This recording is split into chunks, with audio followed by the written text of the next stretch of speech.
Welcome, everybody, to telling our story, Labor History for Luca Communicators. I'd like to thank Roy and John and Debbie for inviting me to present this. My name's Pat Hayes. I've been a UAW member since 1983, and I'm a proud Luca communicator like you. I retired from the Ford Kansas City Assembly Plant in 2017, and I've edited First Local News, our union paper, since 1993. Our Local 249's 8,400 members build the Ford F-150 and the Transit commercial van. Why is history important to us? That's a question I think that's worth asking. And there are a lot of reasons, but I can think of three right off the top. First, it reveals how we win. Gains like the 8-hour day, safety laws came from organizing and strikes, not from polite requests. Number two, it exposes the boss's playbook.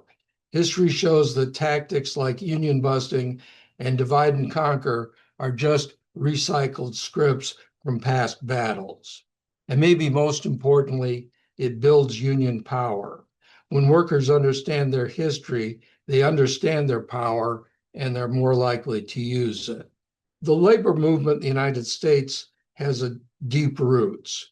It stretches as far back to the 1790s, and then through the early organizing of mill women in Massachusetts, and then to the Great Railroad Strike in the late 19th century. But today, I want to take a look at the New Deal era and the fight for union recognition in the mass production industries like our own. The Great Depression threw 1 out of 4 workers out of a job beginning in 1929. And those still lucky enough to be working faced constant wage cuts, layoffs, and speed ups. In 1932, President Roosevelt was elected with a plan that focused on relief, recovery, and reform, including the right for workers to organize, and he called that the New Deal. Then in 1933, he signed the National Recovery Act into law. The law was designed to stabilize the economy, which was nosediving. Section 7A of the NRA, the specific part that recognized the right to organize and bargain collectively. The problem with the NRA was that enforcement was weak. Henry Ford just openly ignored the law. But the enthusiasm among workers sparked a massive wave of organizing as workers took the law at its word. Before the New Deal, the government almost always used force to break strikes. After the NRA was passed, labor leader John L. Lewis famously told workers in the coal mines, "The president wants you to join the union." And within months, 92% of coal miners were organized because they believed the government was finally on their side. And that wasn't confined just to the coal industry, but it sparked a strike wave in other industries across the country as well. There was a massive strike wave. Millions of workers walked off the job across the auto, trucking, and textile industries. These strikes often turned into citywide battles, proving that while the workers were ready to fight, the law still lacked real enforcement power. Auto workers walked out to protest speed up and demand union recognition in Cleveland, Detroit, St. Louis, and in Kansas City. Interestingly, one of the leaders of the Kansas City strike was a Baptist minister named Homer Martin, who we'll talk about a little bit more in the future. These strikes failed to win recognition. They were basically sold out by the AFL and FDR's labor board, but they built determination among workers for the bigger battles ahead. I want to read you a little scene from the Kansas City Times about the strike here in Kansas City, which lasted for a week and featured running battles all across the eastern part of the city. This is from the Kansas City Times, April 30th, 1934. The men at the Athenaeum felt just cause in other charges, the dropping of the night shift and the loss of employment to 1,000 men, the discharge of trusted employees who had worked for the union, and the replacement of those men by night shift workers. There was an informality about the meeting. Workmen with oil-creased hands sat holding infant children on their laps, their wives there beside them. Patterson, the president of the local, spoke as though he were in conversation, and from the ranks there came answers, suggestions, and always encouragement. Once, a man a score of years older than the average workman present made a suggestion on picket duty. From the front row, a voice said, "He's got more brains than teeth." There was no laughter at the sally. Heads nodded in agreement. The American Fed of Labor tried to organize auto workers into small, separate groups based on specific crafts. This didn't work for mass production lines. Early drives collapsed, leading workers to look for more unified industrial union strategy. Along with the AFL, the President's Automobile Labor Board created a board to broker peace, but it had no real power to make companies like GM listen. The failure of the board taught workers that they needed stronger enforcement and legal protections. The disappointment out of the failure of the Fisher body strikes in 1934 persuaded workers to end the strike with promises of job restoration that never happened. Many workers tore up their union books in disgust, feeling betrayed by the cautious AFL leadership. The turning point came in 1935 with the signing of the Wagner Act, or the National Labor Relations Act. The law guaranteed the right to organize and outlawed tactics like firing union supporters. And unlike the NRA, it had real power. It created the National Labor Relations Board, courts that heard complaints and had actual enforcement power. One of the key things that we should take from the Wagner Act is the understanding that was developed about what caused depressions and what it was going to take to end the depression in the United States. The preamble of the Wagner Act declared that the inequality of power between unorganized workers and organized employers was bad for the entire economy, because workers, the United States is and remains to this day a consumer economy. It's based on the ability of people to purchase the things that are made. And when wages are driven down to such a low level that they can no longer purchase them, that's the cause of a depression. So the Wagner Act was not so much designed to as a thing to help workers as an end in itself, but rather to bring the economy out of the depression by giving workers the power to organize, to join unions, and to negotiate their conditions of work.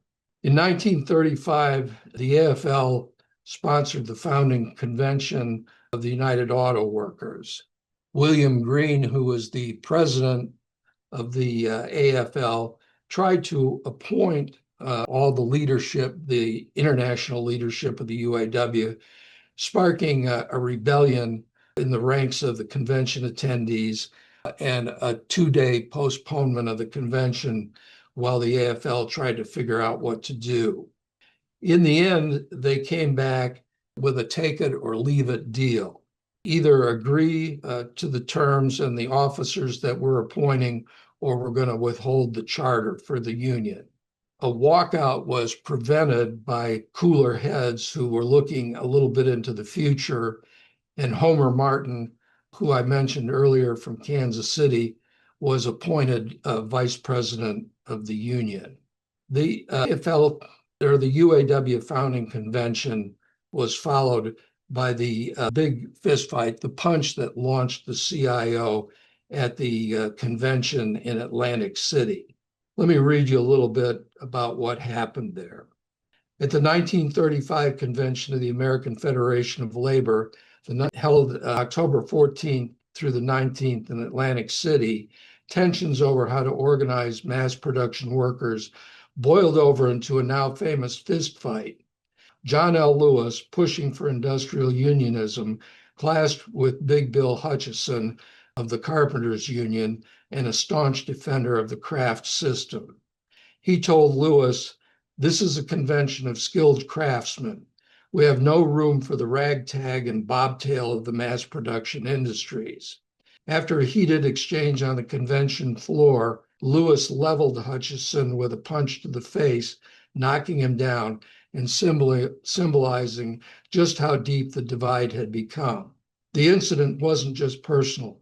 It marked the breaking point that soon led to the formation of the Congress of Industrial Organizations and a new strategy for organizing workers in industries like auto, where craft divisions simply didn't fit the realities of the shop floor.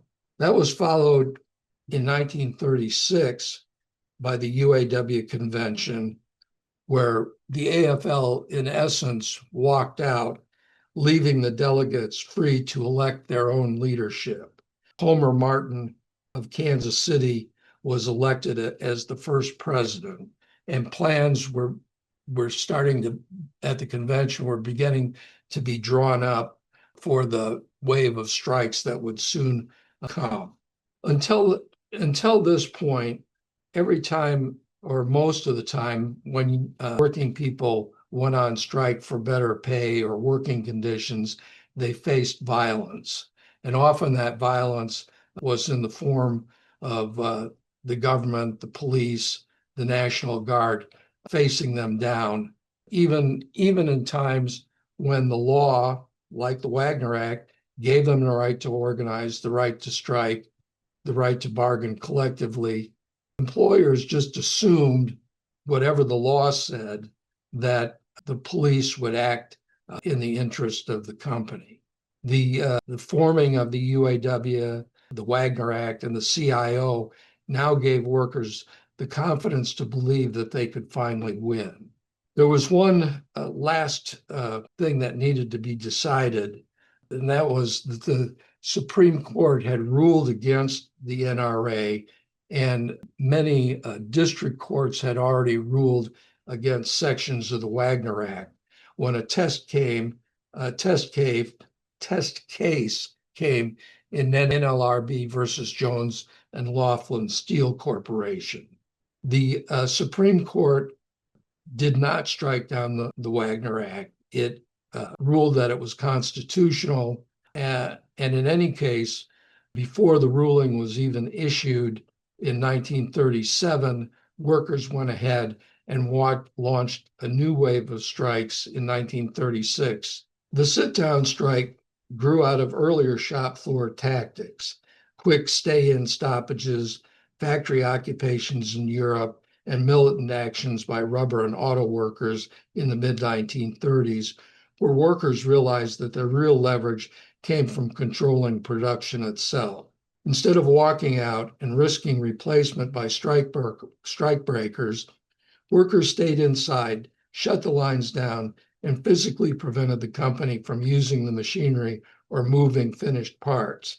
That made the tactic especially effective in mass production industries like auto, where a single stoppage could halt an entire plant, and where one plant might halt the entire company.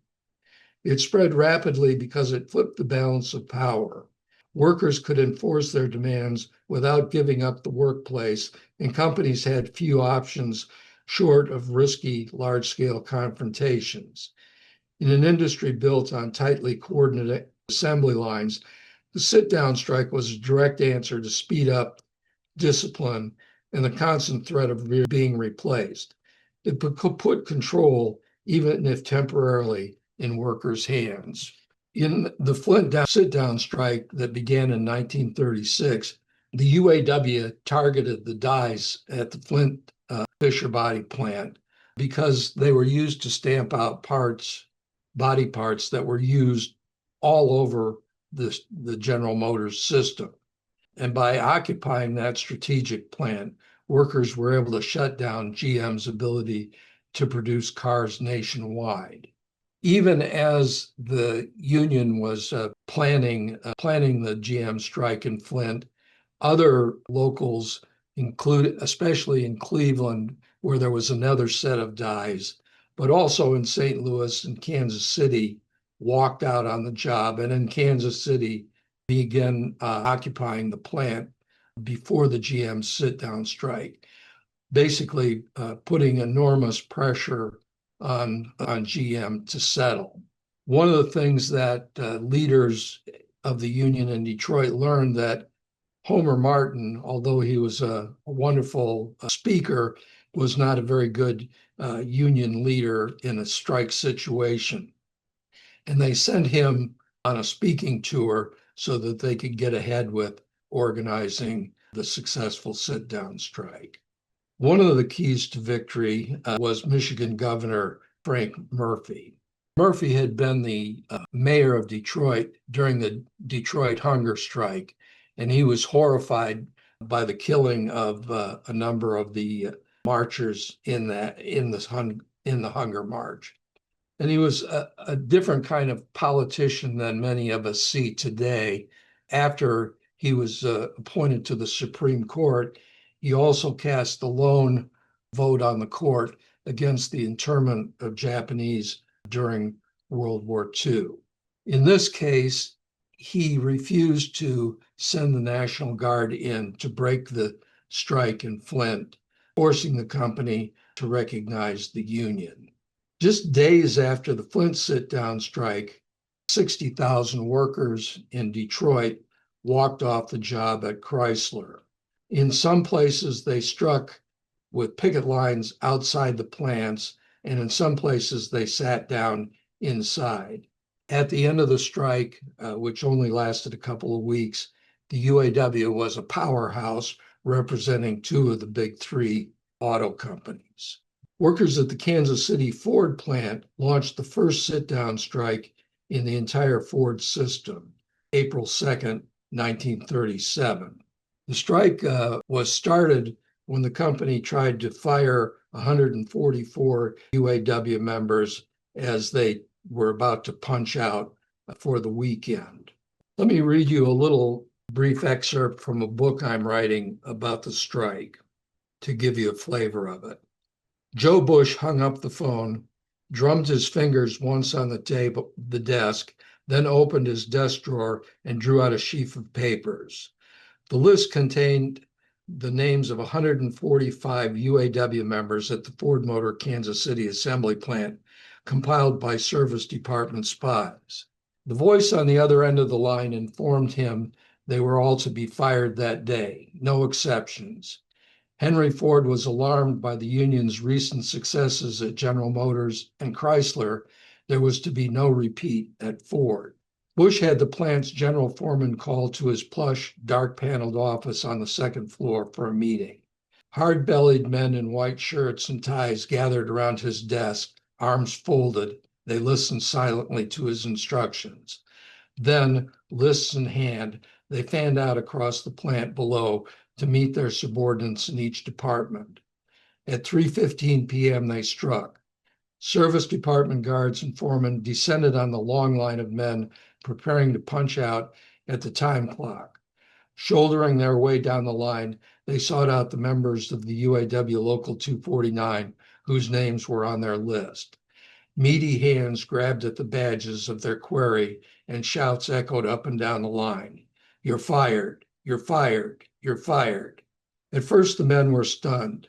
No one had to be reminded of Ford's warning that the men who joined the union would, quote, "get it in the neck," unquote. But the union had a plan. For months in secret meetings, they had prepared for just this moment.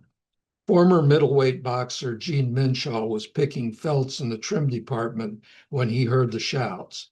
He ran around to the back of the elevator where the fuse panels that powered the big motors driving the assembly lines were located. He jerked the fuses free, slid them into his back pocket, and climbed to a walkway above the line. "Boys, we're having a sit-down strike," he shouted. Below him, Ray Fredericks, the general foreman, sized him up. "Come up here and pull off my badge, you son of a bitch," said Minshall, "and I'll break your jaw." Fredericks stayed where he was. Bewildered, the foremen waved their arms ineffectually and paced. Some shouted orders that no one seemed to hear. They were outnumbered and knew it. Henry Ford's plan had backfired. The men were in charge. Eventually, the bosses retreated from the plant floor to the offices above to await further instructions. With the line stopped and the foreman gone, an eerie silence prevailed. The men looked at one another. For a long moment, no one said anything. Minshall patted the fuses in his pocket, glanced at the motionless assembly line, and smiled. Ford had a plan B when the strike broke out. He agreed to a verbal agreement, but not a written contract. And he used the time after the verbal agreement was made to prepare to lock out Local 249. He created a company union called the Blue Card Union. He fortified the plant during the annual model shutdown in October and locked out 1,000 members of the local when the plant reopened. The lockout led to open street fighting all across the east part of Kansas City. Hundreds of UAW members were jailed, some as many as 100 times in the course of this battle. In December, the Union lost the Battle of Ford Park and realized that it had to file a complaint with the National Labor Relations Board.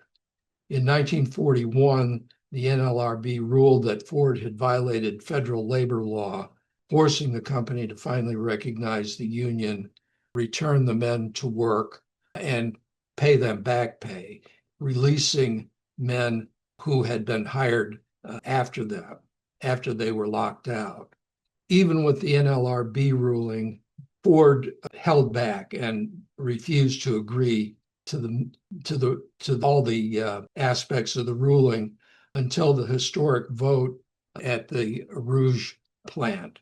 The overwhelming majority of workers at Ford's Rouge plant voted for the UAW against the mock union that had been created by that time by Homer Martin and against Ford's company union.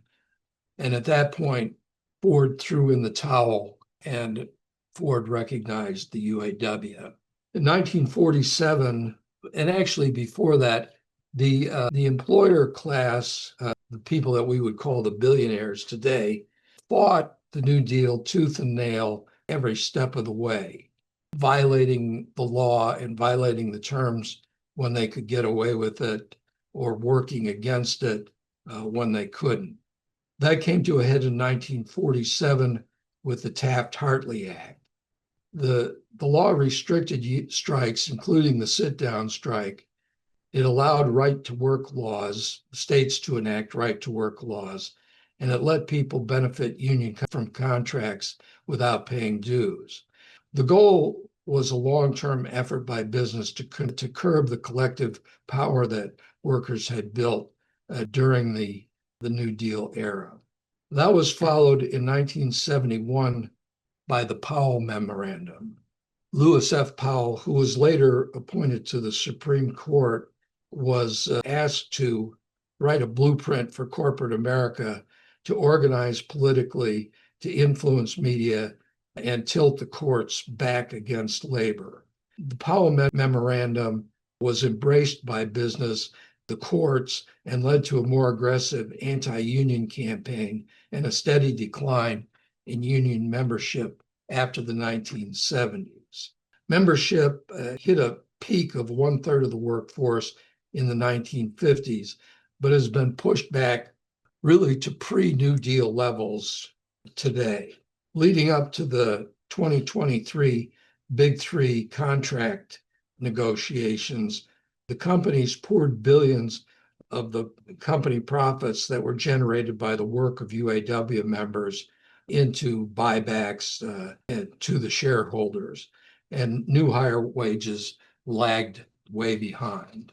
By 2022, starting auto workers actually earned less in inflation-adjusted pay than in 1914 after Henry Ford enacted the $5 day. Today, there's still a push to weaken the NLRB and strip collective bargaining rights from workers. It's a campaign to shift power back towards employers and away from workers.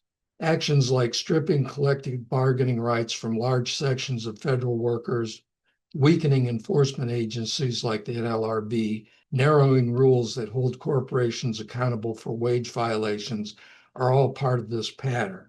At the same time, broader policy agendas and core challenges are aiming to undermine or even dismantle the legal foundations of legal rights, including the National Labor Relations Act itself. Add in efforts to weaken overtime provisions, safety standards, and public sector unions, and the direction is clear. A long-term campaign to shift power away from workers and back towards employers, undoing step by step the balance created during the New Deal. Then came the UAW's new playbook. The UAW used a rolling strike strategy to keep companies off balance, winning record wage increases and ending tiers. It turned the tide, and momentum led to new wins in the South at Volkswagen and set the stage for the May Day 2028 contract deadline. The UAW stand-up strike broke the old playbook, targeting key plants at Ford Motor Company, General Motors, and Stellantis in a rolling strategy that kept the companies off balance and the public engaged. It delivered major gains, record wage increases, the rollback of tiers for many workers, restored cost of living adjustments, stronger job security, and a path to rebuild standards lost over decades. Just as important, it showed workers, union and non-union alike, that fighting back works. That momentum carried into the South, where auto workers at Volkswagen's Chattanooga plant won union recognition, signaling something bigger than a single contract, the beginning of a turning fight. And it set the stage for May Day 2028, when the union will be fighting to restore pensions and retiree health. To learn more, you can check out my website, Labor History Now. And thank you for everybody who's attending. I really appreciate that, and I hope you enjoyed it.